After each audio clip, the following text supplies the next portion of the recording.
እንዴት ናችሁ የዩቲዩብ ቤተሰቦቼ? ዛሬ እንግዲህ የማስጠንቀቂያ ቪዲዮ ነው ይዤላችሁ የቀረብኩት። እንደምታውቁት እንግዲህ ምግባችንን በመናዘጋጅበት ጊዜ ብዙ ከምንጠቀምባቸው እቃዎች ውስጥ አንዱ መክተፊያ ነው። ይሄም እንግዲህ መክተፊያ የፕላስቲክ መክተፊያ ብዙዎቻችን ቤት እንዳለ አስባለሁኝ።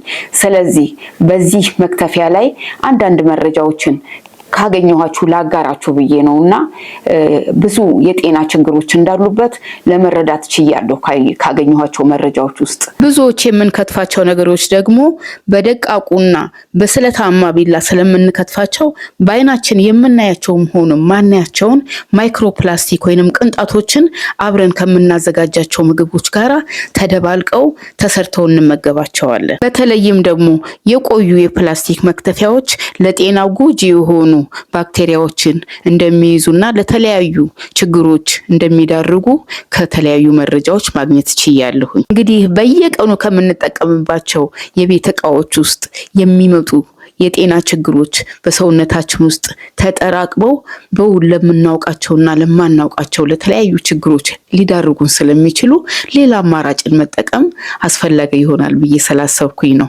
ይሄንን ምክር ላማክራችሁ የፈለኩት። ጥሩ አማራጭ ነው ብዬ የማስበው የእንጨት መክተፊያን ነው።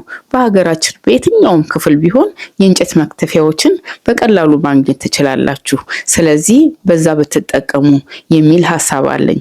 እናንተ ደግሞ እስቲ የተሻለ ሌላ አማራጭ አለ የምትሉት ካለ በኮሜንት ሴክሽናችሁ ላይ ያሳውቁኝ። እንደምታዩት እንግዲህ ጥሩ አማራጭ ነው ብዬ ወሰድኩት የእንጨት መክተፊያ ስለሆነ እቤቴ ውስጥ የምጠቀመው በዚህ በመታያቸው የእንጨት መክተፊያዎች ነው። ለመዳመጫ የምጠቀምባቸዋለሁኝ፣ ለሌላም መክተፊያዎች እጠቀምባቸዋለሁኝ። ስለዚህ በጣም ተመችተውኛል፣ ተስማምተውኛል። ለማጽዳትም ቀላል ናቸው። በጤና ድርድር የለምና ይሄ ቪዲዮ ይጠቅማችኋል ብዬ ስላሰብኩኝ ነው ያቀረብኩላችሁ። እንግዲህ እናንተም ከተመቻችሁ ከወደዳችሁት ላይክ፣ ሼር፣ ኮሜንት ማድረጋችሁን አትዘንጉ። መልሳችሁን እጠብቃለሁ፣ ኮሜንታችሁን እጠብቃለሁ። ሰላም ያገናኘን።